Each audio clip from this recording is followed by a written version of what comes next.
ഒരു losing swing ട്രേഡിൽ നിന്ന് exit ചെയ്യാനുള്ള 4 ക്വസ്റ്റ്യൻ റൂളിനെ പറ്റിയാണ് ഇന്നത്തെ നമ്മുടെ വീഡിയോ. ഇത് ഞാൻ ചെയ്യാനൊരു കാരണമുണ്ടായിരുന്നു. ഞാനൊരു സ്വിംഗ് ട്രേഡ് എടുത്തപ്പോൾ അതിന്റെ സെറ്റപ്പ് വളരെ അടിപൊളിയായിട്ട് എനിക്ക് ഫീൽ ചെയ്യും. വളരെ ക്ലിയർ ആയിട്ടുള്ള ഒരു കൺസോൾട്ടേഷനിൽ നിന്നുള്ള ഒരു പെർഫെക്റ്റ് ബ്രേക്ക്ഔട്ട്. ഞാനൊരു നല്ല എമൗണ്ടിന് അതിൽ എൻട്രി ചെയ്തു. കുറച്ച് ദിവസം ആ ഒരു സ്റ്റോക്ക് അവിടെ തന്നെ സൈഡ് വേസ് ചെയ്ത് പോകുന്നത് കാണാൻ കഴിഞ്ഞു. അതിനുശേഷം അത് വീണ്ടും താഴേക്ക് വരികയാണ് ഉണ്ടായത്. ആദ്യം അതൊരു ചെറിയ ലോസ് ആയിരുന്നു, പക്ഷേ 2% എത്തിയപ്പോൾ കുഴപ്പമില്ല എന്ന് തന്നെയാണ് ഞാൻ വിചാരിച്ചത്. സീനൊന്നും മാറിയിട്ടില്ല, ഇത് തിരികെ കയറും എന്ന് തന്നെയായിരുന്നു എൻ്റെ ഒരു വിശ്വാസം. ഒരാഴ്ച കഴിഞ്ഞപ്പോഴത്തേക്കും ആ ഒരു 2% ലോസ് ഏതാണ്ട് ഒരു 15% ലോസിലേക്ക് മാറി. ഞാൻ എൻ്റെ മനസ്സിൽ ഒരു എൻട്രി പ്രൈസിലേക്ക് തിരിച്ചു വന്നാൽ അപ്പൊ തന്നെ ഞാൻ എക്സിറ്റ് ചെയ്യാം എന്ന ഒരു തീരുമാനം എടുക്കുകയും ചെയ്തു. പക്ഷേ അങ്ങനെ ഒന്നും സംഭവിച്ചില്ല. എൻ്റെ അക്കൗണ്ടിൽ വലിയൊരു കുറവുണ്ടായി. അതിൽ നിന്ന് ഫിനാൻഷ്യലിയും മെന്റലിയും റിക്കവർ ചെയ്യാൻ എനിക്ക് ഒരുപാട് ബുദ്ധിമുട്ടുകൾ ഉണ്ടായിരുന്നു. പ്രശ്നം എൻ്റെ എൻട്രിയുടേതായിരുന്നില്ല, എൻ്റെ എക്സിറ്റ് സ്ട്രാറ്റജിയുടേതായിരുന്നു. റോങ് ഡയറക്ഷനിലേക്ക് പോയ ഒരു ട്രേഡിങ്ങിൽ നിന്ന് രക്ഷപ്പെടാൻ ക്ലിയർ ആയിട്ടുള്ള ഇമോഷൻ ഇല്ലാത്ത ഒരു സിസ്റ്റം എനിക്കുണ്ടായിരുന്നു. തീർച്ചയായിട്ടും അതൊരു ഗസ്സിംഗ് ആയിരുന്നു, ഹോപ്പ് ചെയ്യുകയായിരുന്നു. ട്രേഡിംഗ് ലോകത്ത് ഹോപ്പ് അത്ര നല്ലൊരു കാര്യമല്ല. ഈ ഒരു വീഡിയോയിൽ ട്രേഡേഴ്സ് വലിയ നഷ്ടങ്ങൾ ഒഴിവാക്കാൻ ഉപയോഗിക്കുന്ന 4 ക്വസ്റ്റ്യൻ ഫ്രെയിംവർക്ക് ഞാൻ നിങ്ങൾക്ക് തരാൻ പോവുകയാണ്. ഇത് ഇമോഷനെയും ഡിസിഷനെയും വേർതിരിക്കുന്ന ഒരു സിസ്റ്റമാണ്. അപ്പൊ നമുക്ക് ആ ഒരു 4 ക്വസ്റ്റ്യൻ ഫ്രെയിംവർക്കിലേക്ക് കിടക്കാം. Welcome to the eye opener video of Sanam smart savings and investment solutions. എന്തുകൊണ്ടാണ് നമുക്ക് വിൽക്കുന്നത് ഇത്ര പെയിൻഫുൾ ആകുന്നത്? ഈ റൂൾസിലേക്ക് കടക്കുന്നതിന് മുമ്പ് ഒരു ലൂസിംഗ് സ്റ്റോക്ക് വിൽക്കുമ്പോൾ നമുക്കുണ്ടാവുന്ന ഒരു ബുദ്ധിമുട്ടിനെ പറ്റിയാണ് മനസ്സിലാക്കേണ്ടത്. പ്രോഫിറ്റിലിരിക്കുന്ന ഒരു പൊസിഷൻ ലോസിലേക്ക് മാറുമ്പോൾ നമുക്ക് വല്ലാത്തൊരു ടെൻഷൻ വരും, വയറ്റിൽ ഒരു കാളൽ അനുഭവപ്പെടും, ഒരു വല്ലാത്തൊരു ഫീലിംഗ് ആയിരിക്കും. നമ്മുടെ ബ്രെയിൻ അപ്പോൾ തന്നെ ഓരോരോ കഥകൾ മെനഞ്ഞു തുടങ്ങും. ശരിക്കുള്ള ഒരു മൂവിന് മുമ്പുള്ള ഒരു ഷേക്ക് ഔട്ട് മാത്രമാണ്, അല്ലെങ്കിൽ മാർക്കറ്റ് വെറുതെ മിസ്റ്റേക്ക് കാണിക്കുകയാണ്.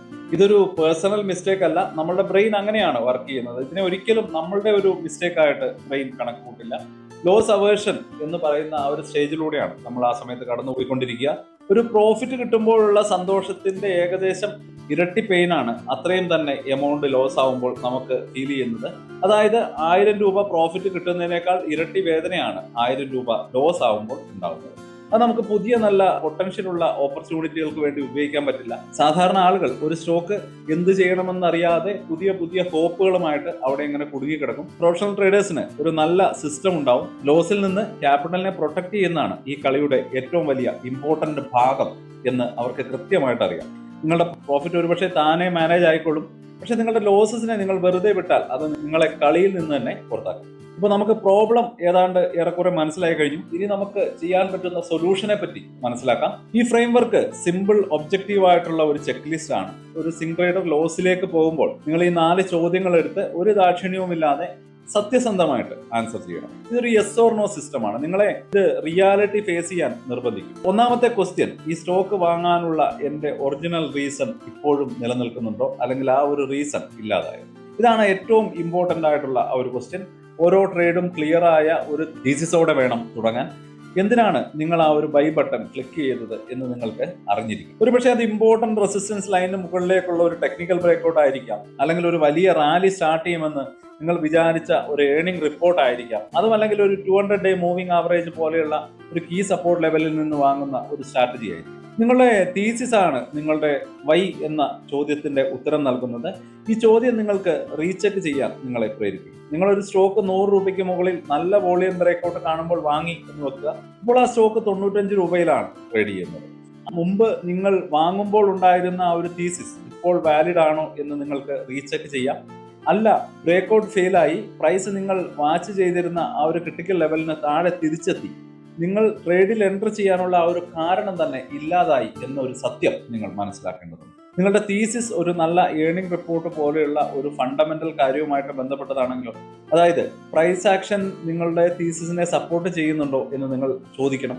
ന്യൂസ് വന്നപ്പോൾ ഗ്യാപ്പ് അപ്പ് ആയി, പക്ഷെ തുടർച്ചയായിട്ട് 3 ദിവസം നല്ലപോലെ താഴോട്ട് വീണ് ആ റിപ്പോർട്ട് വരുന്നതിന് മുമ്പുള്ള പ്രൈസിനേക്കാൾ താഴെ ക്ലോസ് ചെയ്താൽ മാർക്കറ്റ് നിങ്ങളോട് പറയുന്നത് അതിന് ഇതിൽ ഇൻട്രസ്റ്റ് ഇല്ല എന്നാണ്. നിങ്ങൾ എക്സ്പെക്ട് ചെയ്ത മൂവ് നടക്കുന്നില്ല, നിങ്ങളുടെ തീസിസ് ഫെയിലായി എന്നുള്ളതാണ്. ഇപ്പോൾ ഇപ്പോൾ ചാർട്ടിൽ നോക്കിയിട്ട് നിങ്ങൾ തുടങ്ങിയപ്പോഴുണ്ടായിരുന്ന അതേ റീസൺ വെച്ച് ആ ട്രേഡിനെ ജസ്റ്റിഫൈ ചെയ്യാൻ പറ്റുന്നില്ലെങ്കിൽ ഈ ചോദ്യത്തിനുള്ള ഉത്തരം യെസ് എന്നാണ്. അതായത് എക്സിറ്റ് ചെയ്യാനുള്ള നിങ്ങളുടെ സിഗ്നൽ എത്തിക്കഴിഞ്ഞു എന്നുള്ളതാണ്. രണ്ടാമത്തെ ക്വസ്റ്റ്യൻ, ടെക്നിക്കൽ ട്രെൻഡ് ബ്രേക്ക് ആയോ എന്നുള്ളതാണ്. സ്വിംഗ് ട്രേഡ് എന്ന് പറയുന്നത് മൊമെന്റം ക്യാച്ച് ചെയ്യാനുള്ള ഒരു കളിയാണ്. കുറച്ച് ദിവസത്തേക്കോ അല്ലെങ്കിൽ ആഴ്ചകളിലേക്കോ ഒരു ട്രെൻഡിന്റെ കൂടെ റൈഡ് ചെയ്യാനാണ് നമ്മൾ ശ്രമിക്കാറ്.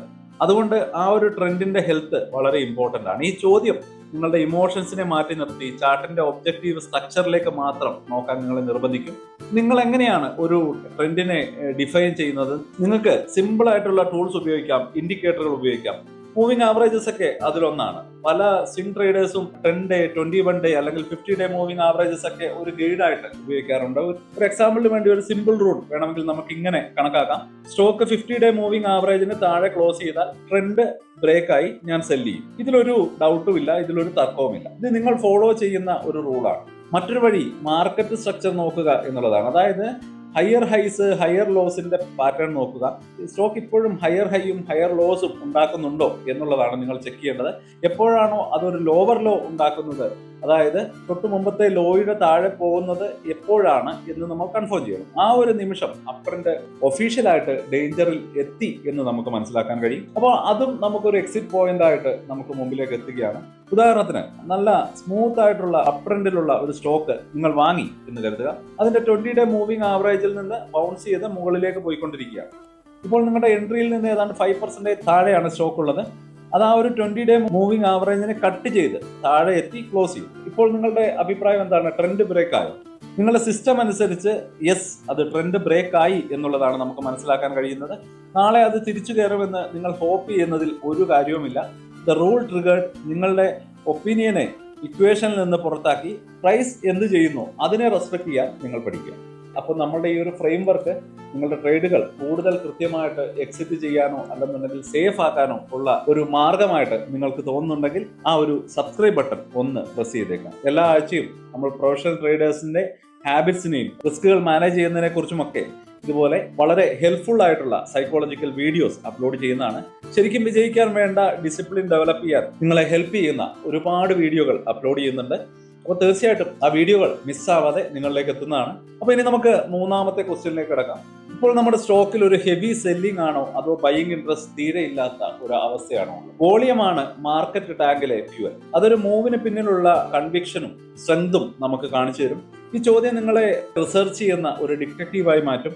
ഒരു ബിഗ് മണി എന്താണ് ചെയ്യുന്നത് എന്നുള്ളതിന്റെ ക്ലൂസ് നിങ്ങൾ തിരയാൻ തുടങ്ങും. ആദ്യം ഒരു ഹൈ വോളിയത്തിലുള്ള സെല്ലിംഗ് ശ്രദ്ധിക്കുക. നിങ്ങളുടെ സ്റ്റോക്ക് താഴേക്ക് പോകുമ്പോൾ ചാർട്ടിലെ വോളിയം ബാർസ് വലുതായിട്ട് വരുന്നുണ്ടെങ്കിൽ, ആവറേജിനേക്കാൾ ഒരുപാട് മുകളിൽ വോളിയം വരുന്നുണ്ടെങ്കിൽ അതൊരു വലിയ റെഡ് ഫ്ലാഗ് ആണ്. അതിനെയാണ് ഇൻസ്റ്റിറ്റ്യൂഷണൽ ഡിസ്ട്രിബ്യൂഷൻ എന്ന് പറയുന്നത്. വലിയ ഫണ്ടുകൾ അവരുടെ ഷെയർസ് ഡംപ് ചെയ്യുകയാണ്. അവർ വിൽക്കുമ്പോൾ വാങ്ങുന്ന ആളാവാൻ നിങ്ങൾ ആഗ്രഹിക്കരുത്. കുറഞ്ഞ വോളിയത്തിലുള്ള ചെറിയ ഡിപ്പ് ഒരു പക്ഷേ നോർമൽ നോയ്സ് മാത്രമായിരിക്കും. പക്ഷെ വലിയ അല്ലെങ്കിൽ കൂടി വരുന്ന വോളിയത്തിലുള്ള ഒരു വീഴ്ച ഒരു ഫയർ അലാം പോലെ നമ്മൾ ശ്രദ്ധിക്കേണ്ടതാണ്. അതുപോലെ തന്നെ അത്ര ഇമ്പോർട്ടന്റ് ആയ മറ്റൊന്നാണ് ബിസിനസ് പ്രഷറിന്റെ അഭാവം. അതെങ്ങനെയായിരിക്കും? നിങ്ങളുടെ സ്റ്റോക്ക് കുറച്ച് ദിവസമായിട്ട് താഴേക്ക് പോവുകയാണ് എന്ന് വിചാരിക്കാം. അതൊന്ന് ബൗൺസ് ചെയ്യാൻ ശ്രമിക്കുന്നു. പക്ഷേ ആ ഒരു ബൗൺസ് വരുന്നത് വളരെ വീക്ക് ആയിട്ടുള്ള ഒരു കുറഞ്ഞ വോളിയത്തിലാണ് എന്ന് നിങ്ങൾ കരുതുക.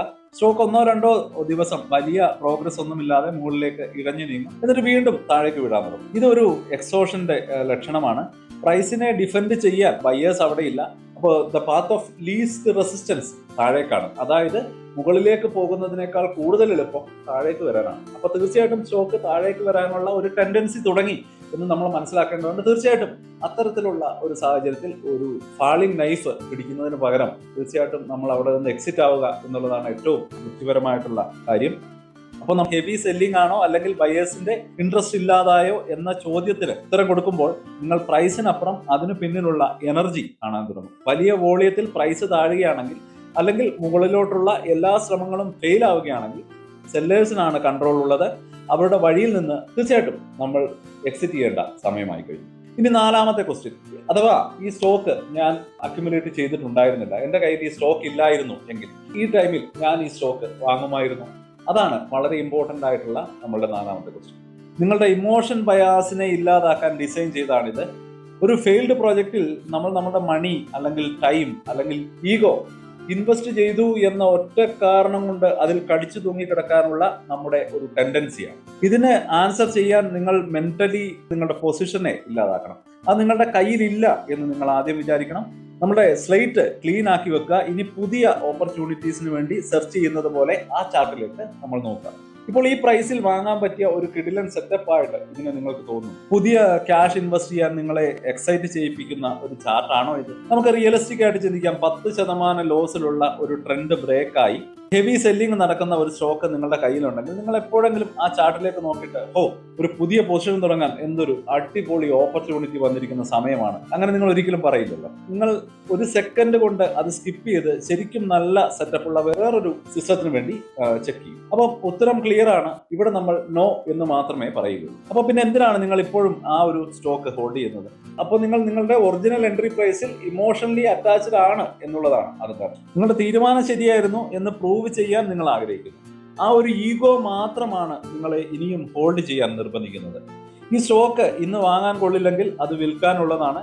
ഇത് നിങ്ങളുടെ ആക്ഷൻ എന്ന ആ ഒരു പഴയ ഡിസിഷന് പകരം ഇപ്പോഴത്തെ മാർക്കറ്റിന്റെ കറണ്ട് മാർക്കറ്റ് ഒപ്പീനിയനുമായിട്ട് അലൈൻ ചെയ്ത് കൺഫേം ചെയ്യും. അപ്പോൾ തീർച്ചയായിട്ടും നമുക്ക് മനസ്സിലായി ഈ സ്റ്റോക്ക് ഇപ്പോൾ നമ്മൾ ഇനിയും ഹോൾഡ് ചെയ്യുന്നതിൽ അർത്ഥമില്ല, അല്ലെങ്കിൽ ആവറേജ് ചെയ്യുന്നതിൽ അർത്ഥമില്ല എന്നുള്ളത് നമുക്ക് ഇവിടെ നിന്ന് മനസ്സിലാവും. സ്റ്റോക്കുകൾ ആവറേജ് ചെയ്യണോ വേണ്ടയോ എന്ന് തീരുമാനമെടുക്കുന്നതിനെ പറ്റി ഞാൻ മറ്റൊരു വീഡിയോ ചെയ്തിട്ടുണ്ട്. ആ ഒരു വീഡിയോ കൂടി നിങ്ങൾക്ക് കണ്ടു നോക്കാവുന്നതാണ്. തീർച്ചയായിട്ടും ഏതൊക്കെ സമയങ്ങളിലാണ് ആവറേജ് ചെയ്യുന്നത് നല്ലത് എന്ന് അവിടെ ഞാൻ ഡീറ്റെയിൽ ആയിട്ട് എക്സ്പ്ലെയിൻ ചെയ്തിട്ടുണ്ട്. അപ്പം ആ ഒരു 4ാമത്തെ ക്വസ്റ്റ്യന്റെ ആൻസർ നോ എന്നാണെങ്കിൽ ഒരു കാരണവശാലും നമ്മൾ ഹോൾഡ് ചെയ്യാൻ പാടില്ല. വേണമെങ്കിൽ ഒരു എക്സാമ്പിൾ എടുത്ത് പോകാം. ഒരു പുതിയ മൂവ് തുടങ്ങിയാണെന്ന് വിചാരിച്ച് നമ്മൾ ഏതെങ്കിലും ഒരു സ്റ്റോക്കിൽ എൻട്രി ചെയ്തു. ആ ട്രേഡ് പെട്ടെന്ന് തന്നെ നിങ്ങൾക്ക് എതിരെ വന്നു.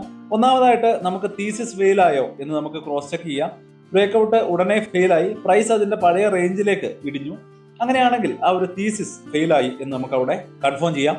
രണ്ടാമതായിട്ട് ട്രെൻഡ് ബ്രേക്ക് ആയോ എന്ന് കൂടി നമുക്ക് കൺഫേം ചെയ്യാം. വളരെ വേഗത്തിൽ 50 ഡേ 200 ഡേ മൂവിംഗ് ആവറേജിന് താഴെ വന്നിട്ടുണ്ട് എന്ന് നമുക്ക് മനസ്സിലാക്കാം. അങ്ങനെയാണെങ്കിൽ ആ ഒരു ട്രെൻഡ് ബ്രേക്ക് ആയി എന്ന് കൂടി നമുക്ക് മനസ്സിലാക്കാം. വോളിയം ആ ഒരു ഇടിവിനെ സപ്പോർട്ട് ചെയ്യുന്നുണ്ടോ? വലിയ റെഡ് ക്യാൻഡിലുകളുടെ കൂടെ വലിയ സെല്ലിംഗ് വോളിയം ഇവിടെ കാണാൻ കഴിയുന്നുണ്ടോ? തീർച്ചയായിട്ടും അതും ഒരു നെഗറ്റീവ് ഇൻഡിക്കേഷൻ ആണ്. മൂന്നാമതായിട്ട് ഇന്ന് ഈ സ്റ്റോക്ക് ഞാൻ വാങ്ങുമോ എന്ന് എൻ്റെ സൈക്കോളജിയോട് ഞാൻ ചോദിക്കുമ്പോൾ ഇല്ല എന്ന ആൻസർ മാത്രമായിരിക്കും വരിക.